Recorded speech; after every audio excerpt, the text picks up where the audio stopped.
All right, people. So this week, your boy has the privilege of saying, Autobots, roll out. That's right. Transformers Rise of the Beast is out. So let's get it.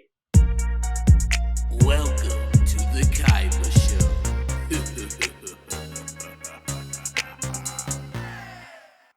All right, people. So Transformers Rise of the Beast is starring your girl, Dominique Fishback, and we got your boy, Anthony Ramos, and is directed by Stephen Caple Jr. And basically, the premise of this movie is we got the Autobots that we love near and dear, and then the 90s kids that grew up on Beast Wars. We got the Maximals. They come together, they join forces to stop this evil entity. And I'm not even ruining it because it's in the trailers. That's right.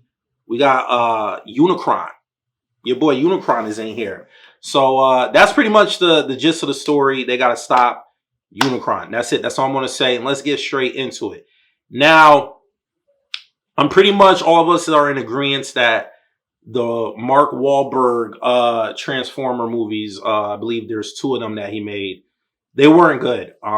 They didn't live up to the Shia LaBeouf trilogy, at least in my honest opinion. And then even, now that I'm much older, I think the fanboy in me, when Shia's movies were first coming out, even now that I'm much older, when I go back and watch them, I kind of see what the critics were talking about with the dialogue and everything, the script.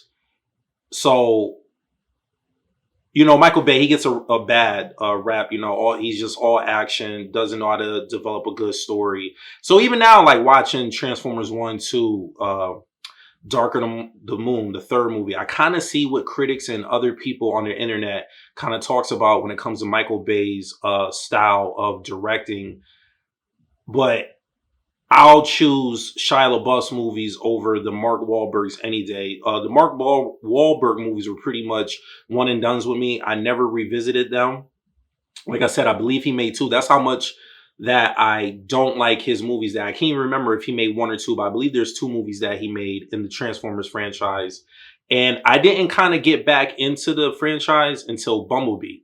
That's how much disgust that I have for Transformers with the Mark Wahlberg ones that I didn't even go see Bumblebee in the theater. I actually, for the first time, watched Bumblebee when I went on a trip, and I watched it on my flight. I was like, oh, let me give it a chance. I got 10 hours to burn, so let me watch this Bumblebee movie, because there was a little buzz that the movie was back to its glory, and I ended up liking Bumblebee. So I haven't been excited for a Transformers movie for like the last three, the Mark Wahlberg ones. Even with Bumblebee, when it came out, I wasn't excited. But then with this one, it caught my attention because the Beast Wars franchise, they combined the two, and I grew up on Beast Wars. So when I found out that they were making a Transformers movie where we're going to get Optimus Prime and then Optimus Primal, I was like, all right, I'm kind of on board with this. And then the first trailer came out, and I was like, yo, I think this might, I feel excited for this. I think this might be dope. And I haven't felt like this since like the first two with Shia LaBeouf. And let me just start off by saying this. Dialogue is still kind of cringeworthy at times. Storyline is decent, but I will say, like, it just felt like being a kid again, seeing Optimus Primal and Air Razor and Rhinox and Cheetor on the big screen. That was like the highlight of the movie. Like, the movie ended up being a fun time. The action sequences are good. When Optimus Primal told the Maximals to maximize, I almost lost it in the theater. So it's definitely not the best Transformers movie, but it's not the worst by far. I'll watch and revisit this movie 100 times before I ever go back to watching a Mark Wahlberg. I can't even tell you what the Mark Wahlberg movies are about. Like I kid you not, people. That franchise messed it up, or that part of the franchise messed it up, and I'll never go watch the Mark Wahlberg movies ever again. But this one, I'll definitely revisit it. I felt like they did drop a ball. The other negative with the movie, they dropped the ball because we're introducing the Maximals. There's no Predacons. So I felt like they dropped the ball on that. If you're going to introduce the Maximals, we got to bring the Predacons in there. We got to bring Scorponok and Waspinator in them, the dinosaur version of Megatron. Like, you know, we had the Terracons. I'm not big on all the Transformers cartoons that, you know, come out, you know, since I was a kid. I'm only familiar with Transformers Generation 1 and Beast Wars. There's been several other iterations that have come out. So I don't know if these Terracons are part of the new cartoons, comic books, whatever it is.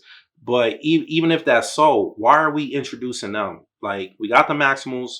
Let's bring the Predacons. So I felt like they dropped the ball with that. So those would be like my gripes with the movie. Should have had the Predacons in there. Storyline was okay. It wasn't bad. And like some of the dialogue just, it almost felt like Michael Bay wrote some of the dialogue with this one also. But like Anthony and Dominique, I felt like they did what they did with the script that was given to them. Because both of them are awesome actors and actresses. So I feel like it wasn't really their acting. It was just the dialogue that they had to like spew out. But other than that, the movie for me was very entertaining. Very entertaining. The action at the end was huge. I'm not going to go into details of what happens, but there was a lot of scenes in there where I got excited. I felt like a little kid. Like I said, when Optimus Primal told the Maximals to maximize, yeah, I almost lost it. Your boy almost lost it in the theater, man. I got chills. I'm getting goosebumps just thinking about it right now. So yeah, this was a nice follow-up to the Bumblebee movie. So I guess it's supposed to be a sequel to the Bumblebee movie. So this was a nice follow-up. You know what I'm saying? Like I dug the Bumblebee movie and I dug this one. So on a Kaiba scale of 1 to 10, you know, like a 7, soft 7.5 right now. I gotta finish letting the movie marinate. Yeah, so I probably like a soft 7.5. I think I'm gonna give the movie. Now there's a crazy cliffhanger tie-in at the end of the movie that blew my mind, and it's like a crazy tie-in that nobody's gonna see coming. Nobody's gonna see this tie-in coming. But if they do it right with these two different universes, it might be a good look. It might be. We gotta see. But the tie-in, just remember I said it's two different universes. The Transformer universe with a totally different universe. So if they do it right, it might work. It might make sense. But it blew my mind that they're introducing this. So I was like, okay, I might be on board for this. So definitely make sure you stay to the end.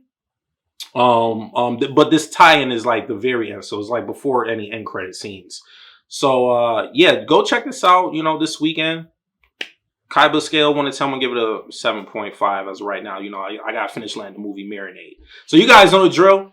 If you like what you see and you want to see more, please hit that subscribe button. After doing that, hit the bell button so you get notified every time I upload a video. Please leave a comment at the bottom. Let me know what you thought of Transformers Rise of the Beast. And hit that like button. I'll see you guys next time. Peace.